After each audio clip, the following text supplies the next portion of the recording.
우리 다 같이 그 자리에 일어서셔서 하나님 말씀 듣도록 하겠습니다. 하나님 말씀은 마태복음 6장 9절 그리고 한 절 말씀을 보도록 하겠습니다. 신약성경 마태복음 6장 9절 한 절이니 우리 같이 합독하도록 하겠습니다. 읽겠습니다.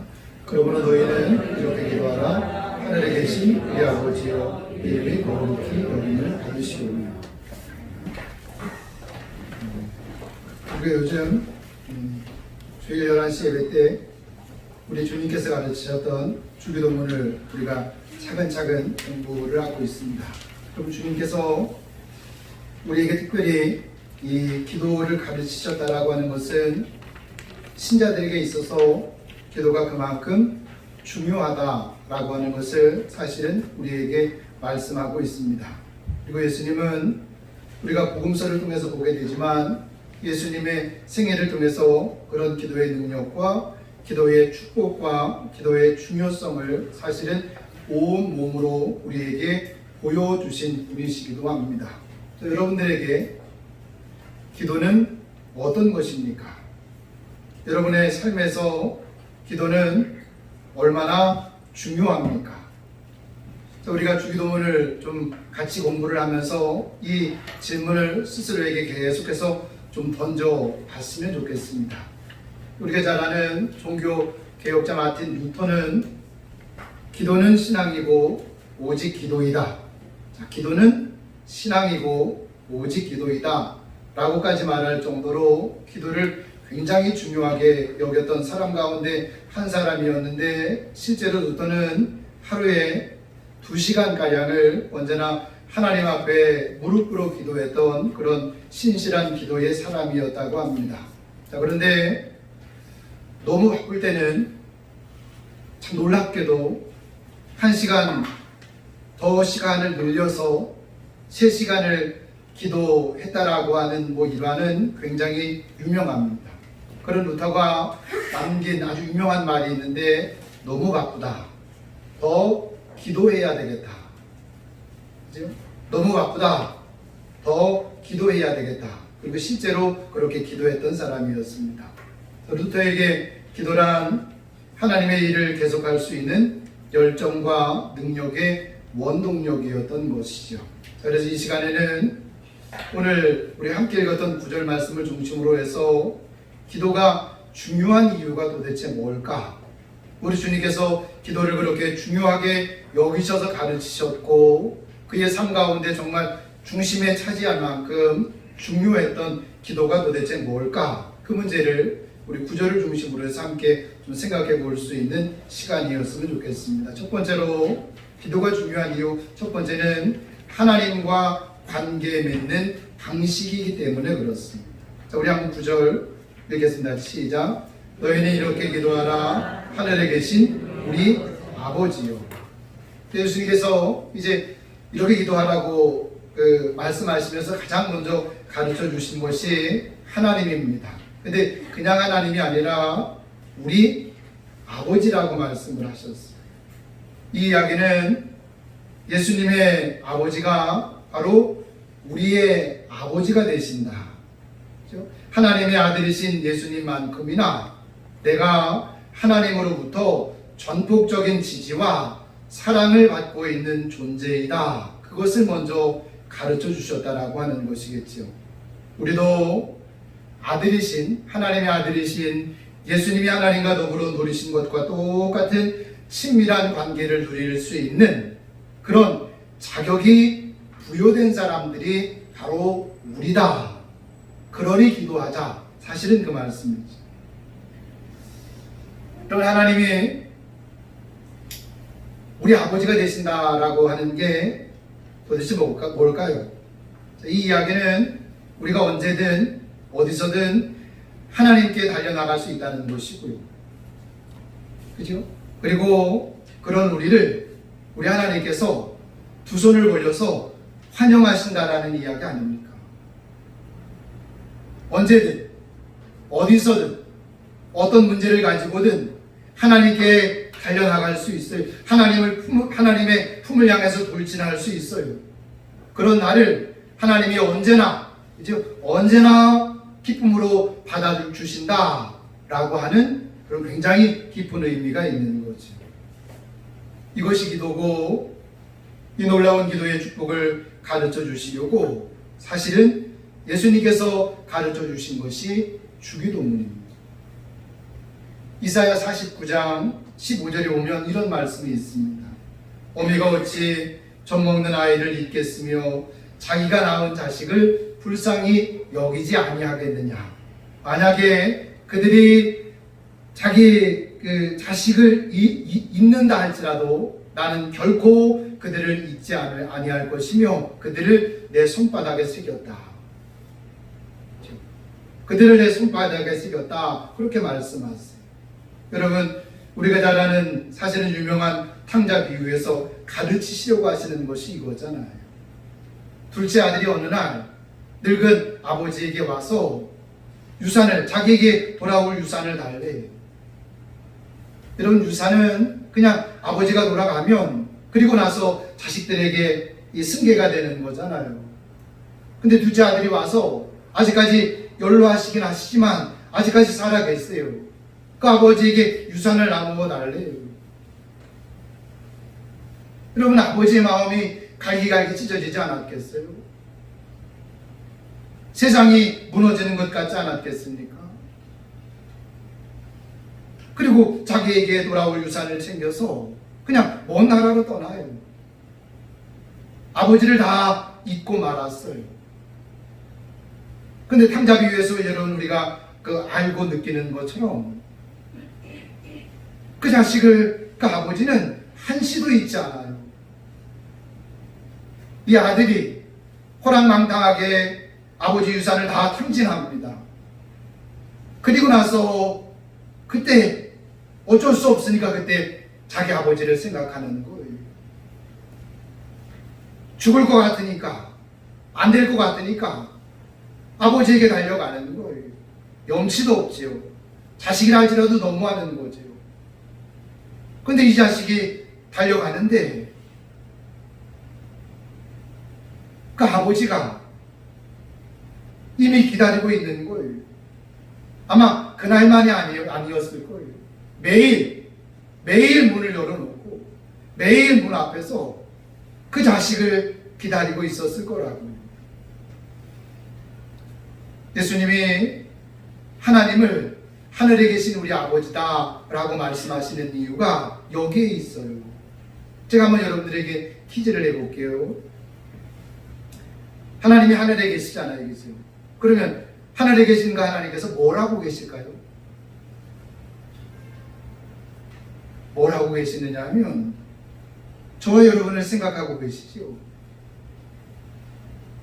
언제나 예수님이 말씀하시잖아요.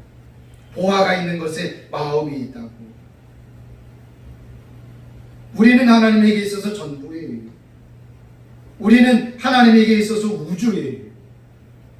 우리는 하나님에게 있어서 보화예요. 잘났든 못났든 상관없어요. 하나님의 자녀이잖아요. 그 이야기는 하나님에게 있어서 우리는 전부래요. 하나님이 자나깨나 우리 생각을 하셔요.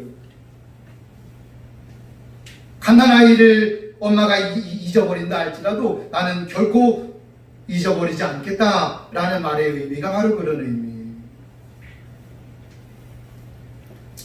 그래서 히브리서 4장 14절에서 그러므로 때를 따라 돕는 은혜를 얻기 위하여 은혜의 보좌 앞으로 당당하게 달려나가라, 그렇게 말씀하고 있잖아요. 근데 문제가 있어요. 뭐냐 하면 하나님의 자녀인 우리가 하늘에 계시는 아버지를 찾지 않아요.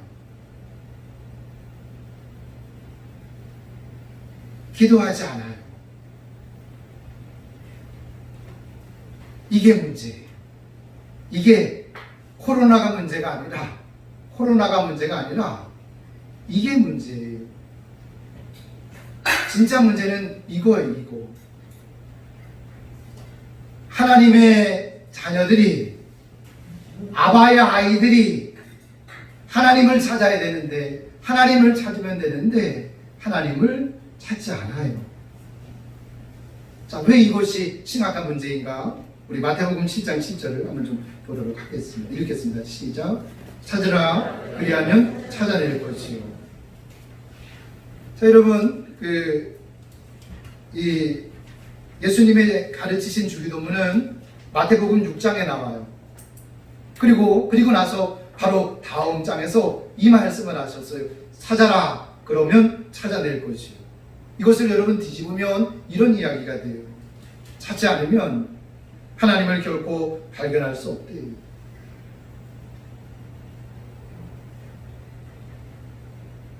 기도하지 않는 게 심각한 이유가 여기에 있어요. 찾지 않으면, 하나님을 찾지 않으면 그 아버지를 발견할 수 없어요. 그래서 야고보가 그렇게 이야기하잖아요. 너희가 얻지 못하면 구하지 아니하며.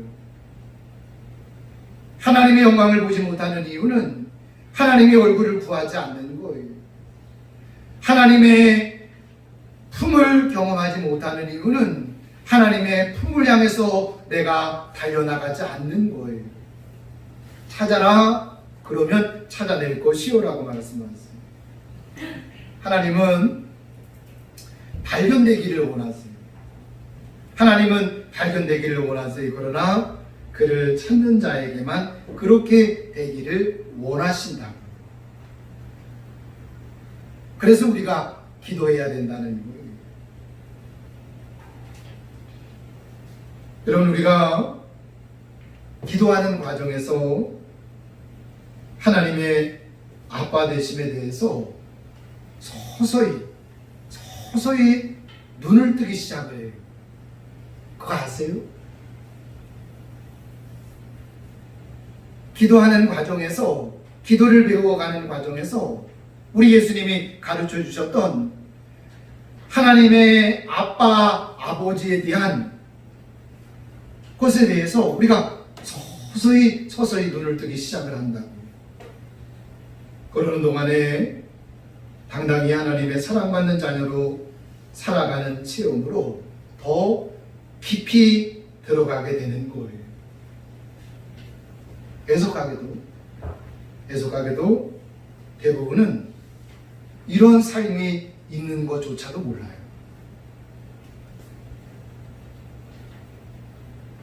이런 기가 막힌 삶이 있는데, 이런 가슴 떨리는 삶이 있는데, 애석하게도 이런 것이 있는지조차 몰라요.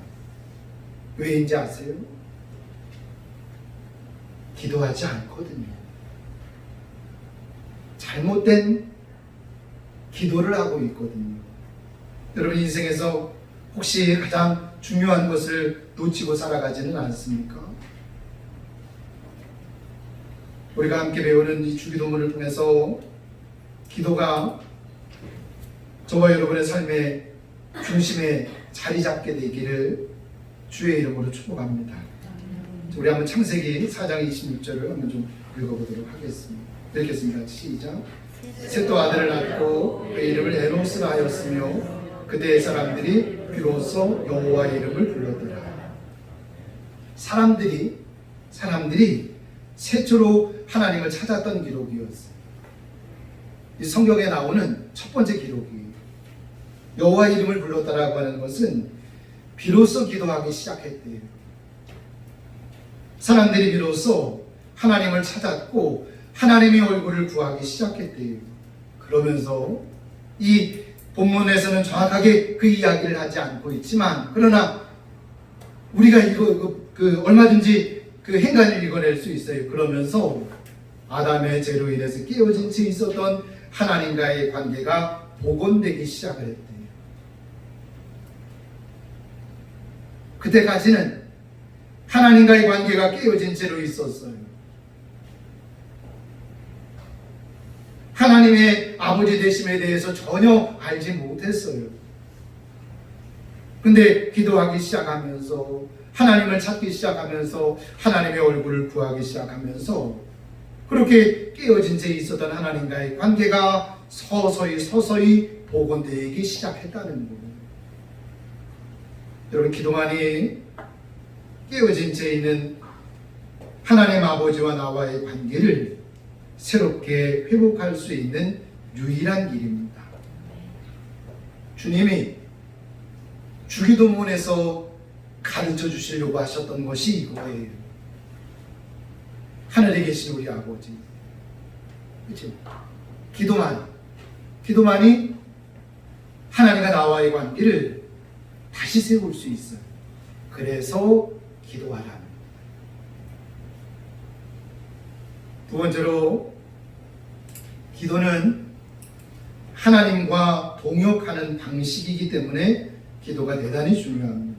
자, 9절 다시 한번 좀 읽겠습니다. 시작. 너희는 이렇게 기도하라. 하늘에 계신 우리 아버지. 계속 9절을 읽어 내려가고 있는데, 이번 주 9절에서는 하늘에 계신 그 부분을 제가 빨간색으로 강조를 해놨습니다. 여러분, 예수님이, 우리 아버지 하나님이 어디에 계신다고요? 하늘에 계시는 분이시다. 힘주어 말씀하세요. 이 이야기는 역사를 주관하시고 나라가 흥하게도 하시고 쇠하게도 하시며 세상 질서와 판도를 재편하시는 분이시다. 세상을 창조하신 분이시고 이 세상을 다스리시는 분이 바로 우리가 믿는 살아계신 하나님이시다. 그 사실을 이야기를 해요. 자, 근데 여러분, 그런 전능하신 하나님에게 미미하기 짝이 없는 우리의 기도가 뭐가 그렇게 중요해요? 미미하기 짝이 없는 우리 기도가 뭐가 그렇게 필요하겠냐고요.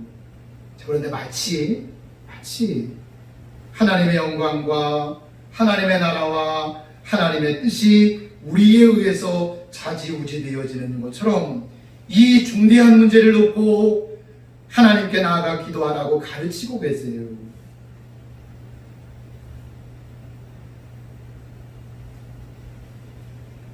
하나님께서는 그렇게 하실 필요가 없어요. 우리 역시도 그런 일을 척척 해내시는 하나님이세요. 그러나 하나님께서 이 세상에서 저와 여러분 같은 사람들, 그 사람들의 기도를 통해서 당신의 일을 하시기로 정하시고 뜻을 굳힌 것이 정말 명백합니다. 그것을 지금 이야기하고 계시는 거예요.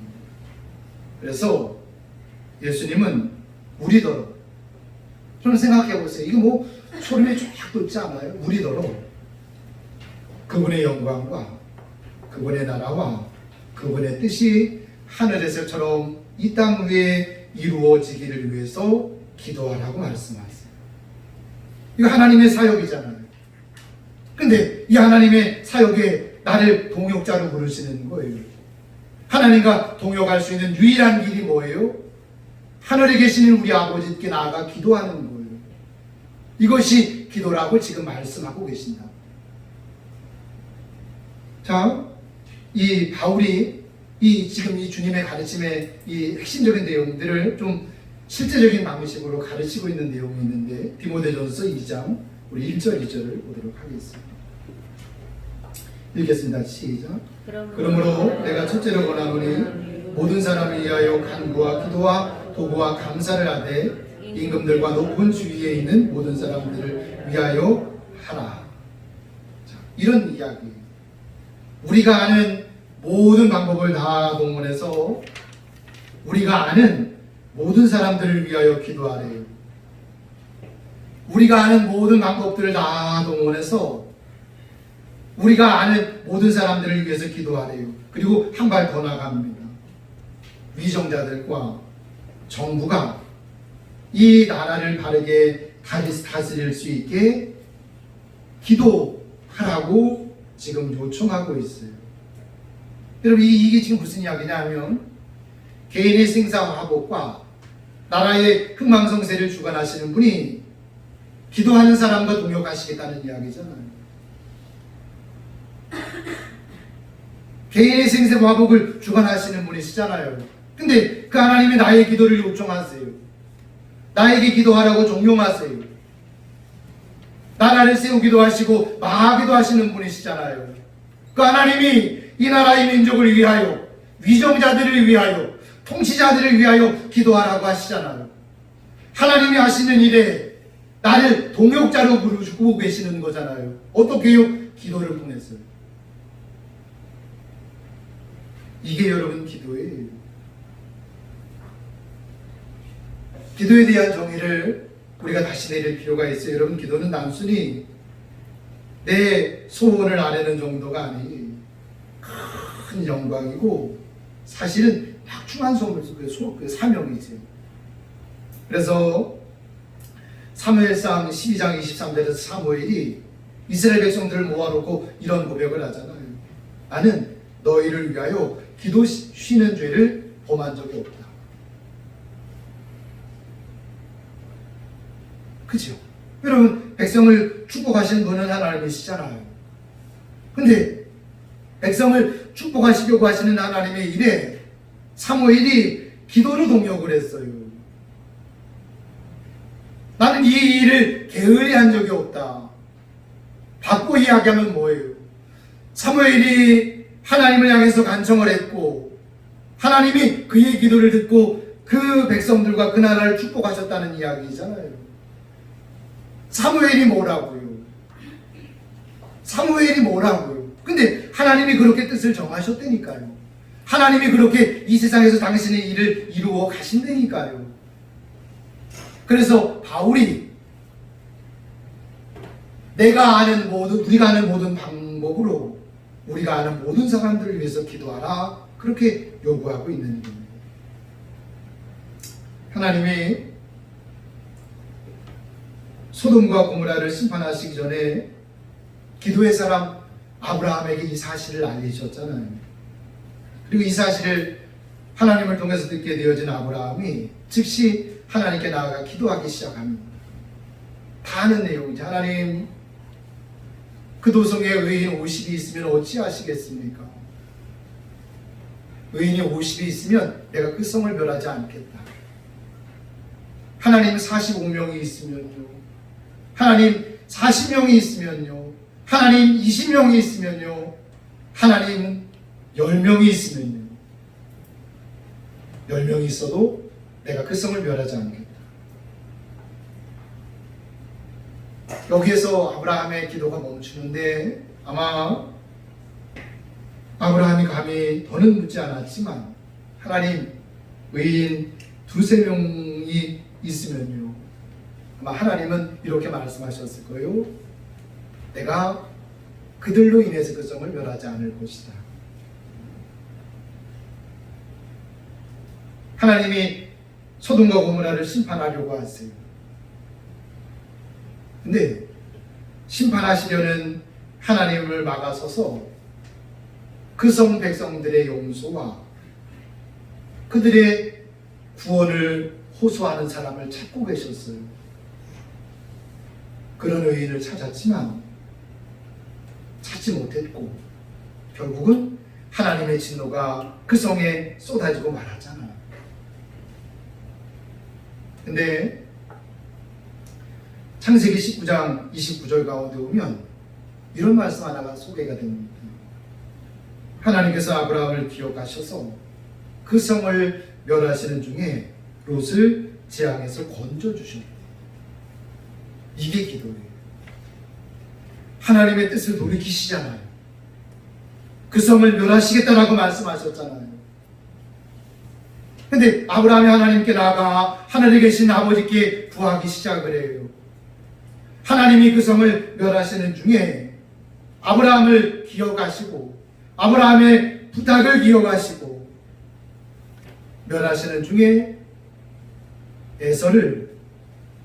에서가 아니죠. 누구죠? 롯을 구원해 주셨다라고 말씀하시잖아요. 자, 여러분, 왜 하나님이 내 가족 중에서 왜 나를 먼저 구원해 주셨을까요? 하나님을 가로막고 서서 멸망의 길을 걸어가고 있는 가족을 위해서 아브라함처럼 기도할 수 있는 유일한 사람이 나거든요.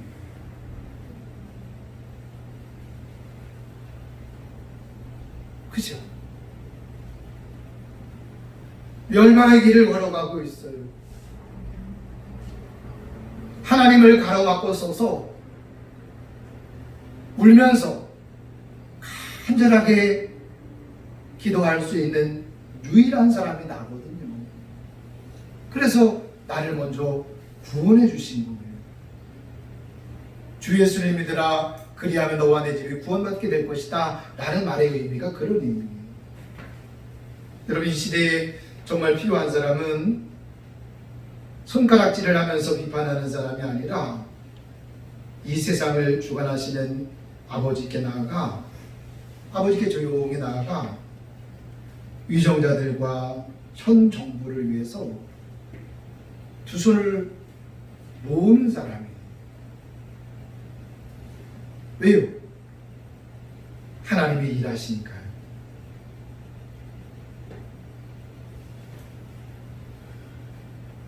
여러분, 출애굽기를 읽어보셔요. 그러면 그들이 애굽에서 구원을 받잖아요. 그리고 하나님이 광야로 그들을 인도하시잖아요. 거기서 40년 생활을 해요. 얼마나 어려운 일들이 많았겠어요. 근데 어려운 일들이 발생할 때마다 백성들과 모세가 반응하는 방식이 완전히 판이하게 달라요. 백성들은 계속해서 원망하고 불평해요. 보다 못한 하나님께서 이렇게 말씀하세요. 내 귀에 들린 대로 내가 시행할 것이다. 그리고 그들이 원망하고 불평했던 그 내용 그대로 다 광야에서 죽고 말았어요. 한 사람도 가나안 땅에 들어가지 못해요. 근데 모세는 그런 상황이 올 때마다 하나님께 무릎을 꿇어요. 그리고 놀라운 일이 벌어져요. 하나님의 마음이 움직여요. 세상을 다스리시는 하나님의 마음이 움직여요. 개인의 생사화복을 주관하시는, 나라의 흥망성쇠를 주관하시는 그 하나님의 마음이 움직여요. 한 사람의 기도에 의해서. 하나님이 하늘에 계시다라고 하는 것, 그 하나님께 기도하라고 하는 것은 바로 그런 의미예요. 하나님의 마음을 움직일 수 있는 유일한 사람이래요. 누가요? 우리가요. 어떻게 해요? 기도를 통해서. 이게 기도예요. 좀 전에 읽었던 디모데전서 2장 그 1절이 이렇게 시작이 돼요. 그러므로 내가 첫 번째로 권하노니. 여러분, 저는 이것이 바울이 전하고자 하는 의도를 좀 제대로 잘 살려내지 못한 번역이라고 생각을 해요. 이런 뜻입니다. 나는 그대가 무엇보다 먼저 기도하기를 바란다. 그런 뜻이에요.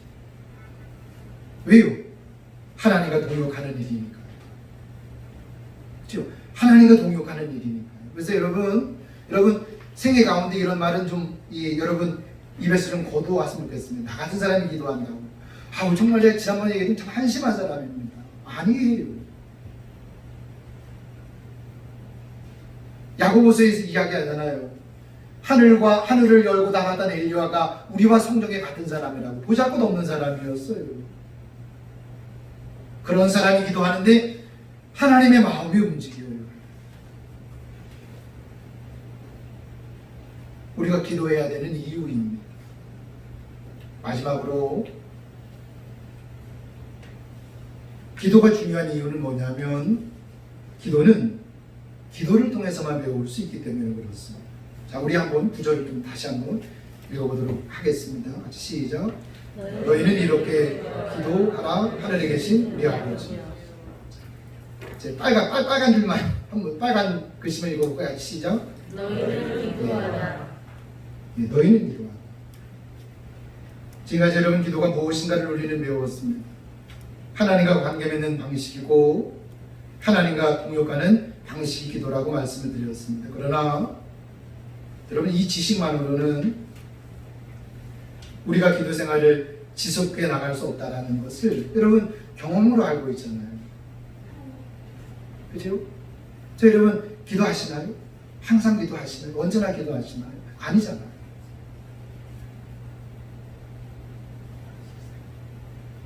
여러분 기도는 있잖아요. 기도는 몸으로 체득하는 것이거든요. 기도는 입으로 하는 게 아니라 기도는 몸으로 체득하는 거예요. 이 무슨 이야기냐면 여러분 자전거 다 타실 줄 아시잖아요. 그죠? 자전거 타기 전에 사전 교육을 해요. 그죠? 이렇게 해라. 뭐 뒤에서 잡아주기도 하고. 그죠? 근데 여러분 그런 이론을 가지고서 자전거를 탈 수 있는 거 아니잖아요.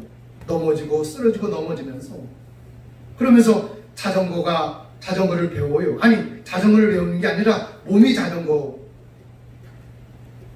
배우는 법을 체득하는 거예요. 그리고 나서 한번 그렇게 체득되어지면 몸이 체득하면 평생을 가요.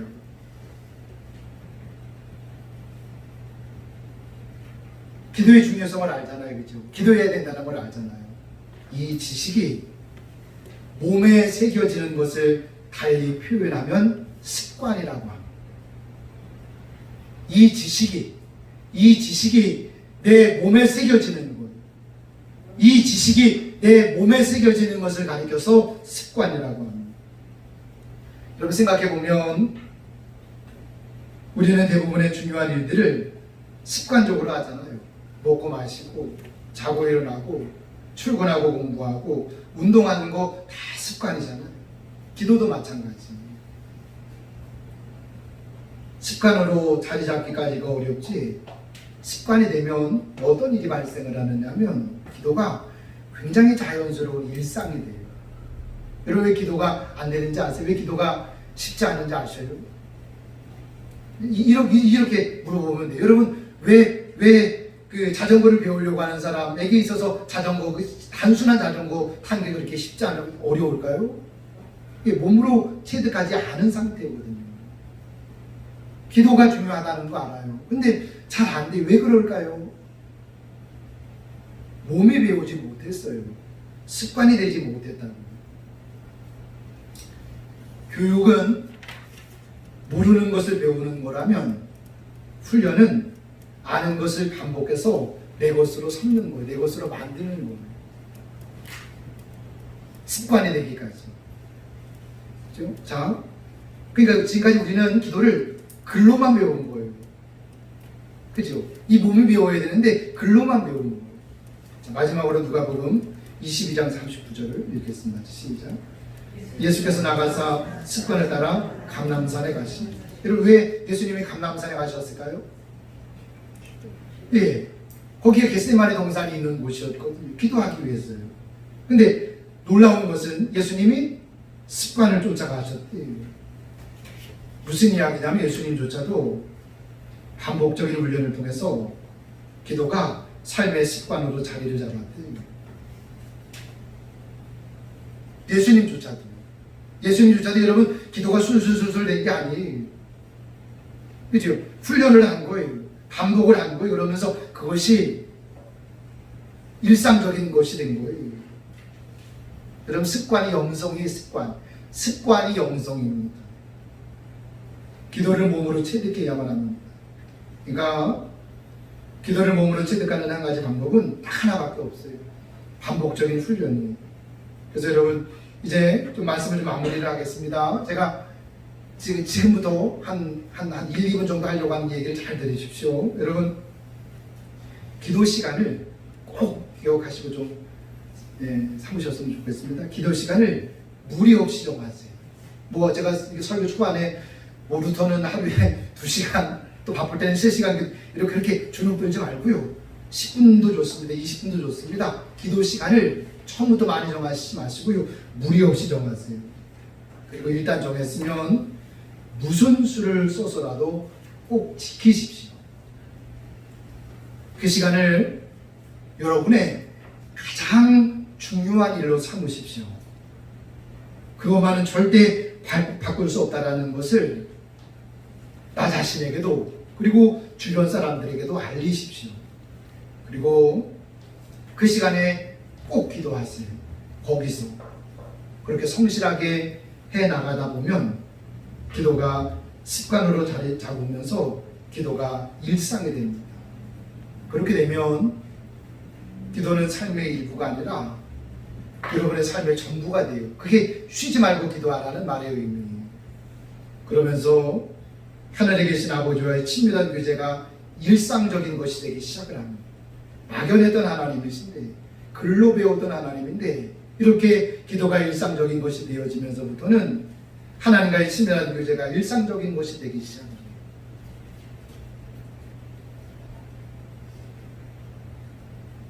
여러분, 막 이게 하나님과 하나님의 은혜를 담을 수 없어서 어떻게 감당할 수 없는 일들이 일상적으로 일어나요. 이거를 어떻게 표현해야 될지 모르겠어요. 하나님이 하시는 일들을 이 작은 마음의 그릇에 담을 수 없어서 어떻게 할 수 없는 이 일들이 일상적인 삶 가운데 일어나기 시작을 해요. 그것은 곧 우리의 모든 관심과 초점이 하늘에 계시는 우리 아버지를 향하게 된다라고 하는 거예요. 여러분, 기도하십시오. 기도는 지금 여기서 하늘에 계시는 우리 아버지와 함께 살아가는 삶의 비결입니다. 그 은혜가 저와 여러분 가운데 있게 되기를 주의 이름으로 축복합니다.